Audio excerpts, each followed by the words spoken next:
जय हिंद साथियों, स्वागत है आप सभी का आपके अपने चैनल हाई टाइम एग्जाम पर। हाजिर हूँ एक और नया प्रैक्टिस सेट लेकर, जिसमें शामिल है टॉप 25 जीके जीएस क्वेश्चंस, जो आपके एग्जाम की तैयारी को और भी ज़्यादा एनहेंस करेंगे। तो चलिए बिना किसी डिले के शुरू करते हैं। पहला क्वेश्चन है, किस समाज सुधारक ने 1840 में परमहंस मंडली की स्थापना की थी? क्वेश्चन पूछा है 1840 में किसने परमहंस मंडली की स्थापना की थी? इसका राइट आंसर होगा ऑप्शन डी, ददोबा पांडुरंग। ददोबा पांडुरंग ने 1840 में परमहंस मंडली की स्थापना की थी। ये महाराष्ट्र में एक समाज सुधार संगठन था। इसका उद्देश्य जाति भेद, अंधविश्वास और धार्मिक कुप्रथाओं का विरोध करना था। नेक्स्ट क्वेश्चन, किस वायसराय के कार्यकाल में भारतीय विश्वविद्यालय अधिनियम 1904 पारित किया गया था? क्वेश्चन पूछा गया है, भारतीय विश्वविद्यालय अधिनियम किस वायसराय के कार्यकाल में पारित किया गया था? इसका राइट आंसर होगा ऑप्शन डी, लॉर्ड कर्जन। भारतीय विश्वविद्यालय अधिनियम 1904 लॉर्ड कर्जन के कार्यकाल में पारित किया गया था। इसका उद्देश्य विश्वविद्यालयों पर सरकारी नियंत्रण बढ़ाना था। नेक्स्ट क्वेश्चन, सातवाहन वंश के शासकों की राजकीय भाषा क्या थी? इसका राइट आंसर होगा ऑप्शन सी, प्राकृत। सातवाहन वंश की राजकीय भाषा प्राकृत थी। ये संस्कृत की तुलना में आम लोगों की भाषा थी और इसका उपयोग शिलालेखों और प्रशासन में किया जाता था। नेक्स्ट क्वेश्चन, दिल्ली सल्तनत के किस सुल्तान ने इक्ता प्रणाली को संस्थागत रूप दिया था? क्वेश्चन पूछा है, इक्ता प्रणाली को किस शासक ने संस्थागत रूप दिया था? इसका राइट आंसर होगा ऑप्शन बी, इल्तुतमिश। इल्तुतमिश ने इक्ता प्रणाली को संस्थागत रूप दिया था। इसमें भूमि कर के बदले सैनिकों को दी जाती थी। ये दिल्ली सल्तनत की प्रशासनिक व्यवस्था का महत्वपूर्ण हिस्सा था। नेक्स्ट क्वेश्चन, 1940 में प्रारंभ हुए व्यक्तिगत सत्याग्रह के पहले सत्याग्रही कौन थे? इसका राइट आंसर होगा ऑप्शन सी, विनोबा भावे। व्यक्तिगत सत्याग्रह के पहले सत्याग्रही विनोबा भावे थे। यह 1940 में द्वितीय विश्व युद्ध में भारत की भागीदारी के खिलाफ था। गांधी जी ने इसे शांतिपूर्ण विरोध के रूप में शुरू किया था। नेक्स्ट क्वेश्चन, संगम साहित्य का प्रसिद्ध ग्रंथ तोलकाप्पियम किस विषय से संबंधित है? इसका राइट आंसर है ऑप्शन सी, व्याकरण। तोलकाप्पियम तमिल भाषा का प्राचीन व्याकरण ग्रंथ है। यह संगम साहित्य का सबसे पुराना ज्ञात ग्रंथ है। यह भाषा, व्याकरण और साहित्य के नियम बताता है। नेक्स्ट क्वेश्चन, 1927 में भारतीय रियासतों और ब्रिटिश सरकार के बीच संबंधों की जांच के लिए कौन सी समिति गठित की गई थी? इसका राइट आंसर है ऑप्शन बी, बटलर समिति। 1927 में रियासतों और ब्रिटिश सरकार के बीच संबंधों की जांच के लिए बटलर समिति गठित की गई थी। इसका उद्देश्य रियासतों की आर्थिक और राजनीतिक स्थिति का आकलन करना था। अब आप लोग कमेंट बॉक्स में बताइए, बटलर समिति का अध्यक्ष कौन था? नेक्स्ट क्वेश्चन, भारतीय संसद में गिलोटिन का क्या अर्थ है? इसका राइट आंसर है ऑप्शन सी, लंबित मांगों पर बिना चर्चा के मतदान। संसद में गिलोटिन का अर्थ है लंबित मांगों पर बिना चर्चा के मतदान करना। ये बजट प्रक्रिया में त्वरित निर्णय के लिए होता है और इसे तब लागू किया जाता है जब समय की कमी होती है। नेक्स्ट क्वेश्चन, भारतीय संविधान के किस अनुच्छेद के तहत राष्ट्रपति सर्वोच्च न्यायालय से सलाह ले सकता है? क्वेश्चन पूछा है, राष्ट्रपति सर्वोच्च न्यायालय से सलाह ले सकता है किस अनुच्छेद के अंतर्गत? इसका राइट आंसर होगा ऑप्शन सी, अनुच्छेद 143।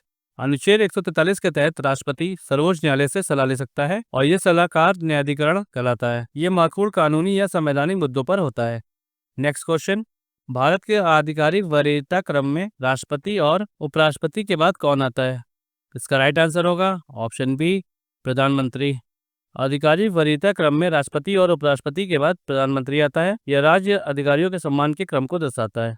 नेक्स्ट क्वेश्चन, आपातकाल के दौरान मौलिक अधिकारों का निलंबन का प्रावधान किस देश से लिया गया है? क्वेश्चन पूछा गया है, आपातकाल में मौलिक अधिकारों का निलंबन किस देश से लिया गया है?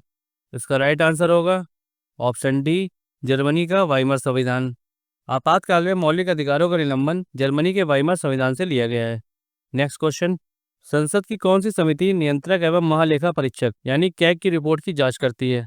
इसका राइट आंसर होगा ऑप्शन बी, लोक लेखा समिति। अभी पिछले सेट में भी हम लोगों ने इस पर चर्चा की थी, ये उसी से संबंधित क्वेश्चन है।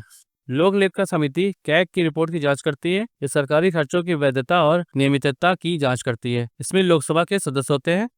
नेक्स्ट क्वेश्चन, उपचारात्मक याचिका की अवधारणा किस देश के न्यायिक नवाचार का परिणाम है? इसका राइट आंसर होगा ऑप्शन सी, भारत। उपचारात्मक याचिका यानी क्यूरेटिव पिटीशन भारत के न्यायिक नवाचार का परिणाम है। ये रिव्यू पिटीशन के बाद अंतिम अवसर होता है। आप लोग भी साथ साथ में क्वेश्चंस को अटेम्प्ट करते जाइए और कितने सही क्वेश्चंस हो रहे हैं अपना स्कोर कमेंट बॉक्स में जरूर लिखें। नेक्स्ट क्वेश्चन, भारत की कौन सी नदी तिब्बत के पठार से निकलती है और अरुणाचल प्रदेश से होकर भारत में प्रवेश करती है? क्वेश्चन पूछा है, कौन सी नदी तिब्बत के पठार से निकलकर अरुणाचल प्रदेश से होते हुए भारत में प्रवेश करती है? इसका राइट आंसर होगा ऑप्शन डी, ब्रह्मपुत्र नदी। ब्रह्मपुत्र नदी तिब्बत के पठार से निकलती है और अरुणाचल प्रदेश में प्रवेश करती है। नेक्स्ट क्वेश्चन, प्रायद्वीपीय भारत की सबसे ऊंची चोटी अनामुडी किस पहाड़ी श्रृंखला में स्थित है? इसका राइट आंसर है ऑप्शन बी, अन्नामलाई पहाड़ियाँ। अनामुडी पहाड़ी श्रृंखला अन्नामलाई पहाड़ियों में स्थित है। ये केरल और तमिलनाडु की सीमा पर है और ये दक्षिण भारत की सबसे ऊंची चोटी है। नेक्स्ट क्वेश्चन, किस मिट्टी में आयरन और एल्युमिनियम की मात्रा अधिक होती है? क्वेश्चन पूछा है किस मिट्टी में आयरन और एल्युमिनियम अधिक होता है? इसका राइट आंसर है ऑप्शन सी, लेटराइट मिट्टी। लेटराइट मिट्टी में आयरन और एल्युमिनियम की मात्रा अधिक होती है और ये उष्णकटिबंधीय क्षेत्रों में भारी वर्षा के कारण बनती है। ये लाल रंग की होती है और चाय कॉफी के लिए उपयुक्त होती है। नेक्स्ट क्वेश्चन, भारत में बेलाडीला की खदानें किस खनिज के लिए प्रसिद्ध है? क्वेश्चन पूछा है बेलाडीला की खदानें किस खनिज के लिए प्रसिद्ध हैं? इसका राइट आंसर है ऑप्शन डी, लो अयस्क। बेलाडीला की खदानें लो अयस्क के लिए प्रसिद्ध है और ये छत्तीसगढ़ में स्थित है। नेक्स्ट क्वेश्चन, अंतर्राष्ट्रीय समुद्री संगठन आईएमओ का मुख्यालय कहाँ है? इसका राइट आंसर है option D, London.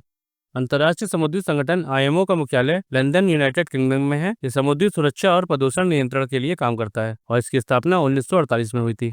Next question, German silver एक मिश्र धातु में कौन सी धातु मौजूद नहीं होती है? इसका राइट आंसर है ऑप्शन डी, चांदी। इसमें तांबा भी शामिल होता है, जस्ता भी यानी जिंक और निकल भी। जर्मन सिल्वर में चांदी नहीं होती है, तांबा, जस्ता और निकल का मिश्र धातु होता है। इसका नाम चमकीले रंग के कारण पड़ा है, न कि सामग्री के कारण। Next question, plaster of Paris का रासायनिक रूप से जमना किस प्रक्रिया के कारण होता है? इसका राइट आंसर होगा ऑप्शन सी, जलयोजन यानी हाइड्रेशन। प्लास्टर ऑफ पेरिस जलयोजन यानी हाइड्रेशन के कारण जमता है, जिसे पानी के साथ मिलाने पर यह कठोर हो जाता है और इसका उपयोग फ्रैक्चर में प्लास्टर बनाने में होता है। नेक्स्ट क्वेश्चन, प्रकाश विद्युत प्रभाव की व्याख्या किसने की जिसके लिए उन्हें नोबेल पुरस्कार मिला? इसका राइट आंसर होगा ऑप्शन डी, अल्बर्ट आइंस्टीन। प्रकाश विद्युत प्रभाव की व्याख्या अल्बर्ट आइंस्टीन ने की थी। उन्होंने बताया कि प्रकाश कणों के रूप में ऊर्जा लाता है, इसके लिए उन्हें 1921 में नोबेल पुरस्कार मिला था। नेक्स्ट क्वेश्चन, मानव मस्तिष्क का कौन सा भाग स्मृति, बुद्धि और तर्क का केंद्र होता है? इसका राइट आंसर है ऑप्शन बी, परमस्तिष्क। परमस्तिष्क स्मृति, बुद्धि और तर्क का केंद्र है। ये मस्तिष्क का सबसे बड़ा भाग होता है। ये सोचने, निर्णय लेने और भावनाओं के लिए जिम्मेदार होता है। नेक्स्ट क्वेश्चन, पौधों में भोजन का परिवहन करने वाले ऊतक का क्या नाम है? क्वेश्चन पूछा है पौधों में भोजन का परिवहन करने वाले ऊतक का क्या नाम है? इसका राइट आंसर होगा ऑप्शन बी, फ्लोएम। फ्लोएम पौधों में भोजन का परिवहन करता है। ये पत्तियों से जड़ों तक भोजन पहुंचाता है। अब आप लोग कमेंट बॉक्स बताइए, पानी और खनिजों का परिवहन कौन सा ऊतक करता है?